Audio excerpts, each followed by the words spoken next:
many books have diagnosed this global rise of populist anti-elite movements, usually grounding them in attitudes toward race or immigration or globalization. And while you don't dismiss those things entirely, you suggest that these books and arguments are really missing a fundamental point, which is a legitimate grievance against how elites have governed over the last 30 plus years. And I must say, you point out center-right elites and center-left elites alike. Could you just explain that some? Sure.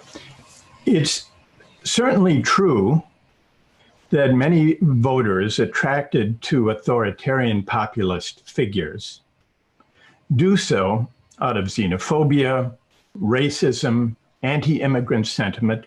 That's undeniable. Just listen to the rhetoric of Trump and Marine Le Pen in France and others. But there's more to it than that. And I think the governing elites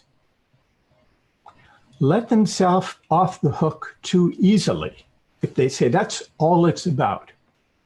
And the reason I say this is that part of what animates the anger and resentment of working people against elites and against established politicians is that these elites have actually foisted upon working people a governing project over the past 4 decades, a kind of market-driven or neoliberal version of globalization that has heaped enormous rewards on those on top, but has left the average worker behind with stagnant wages for over 40 years.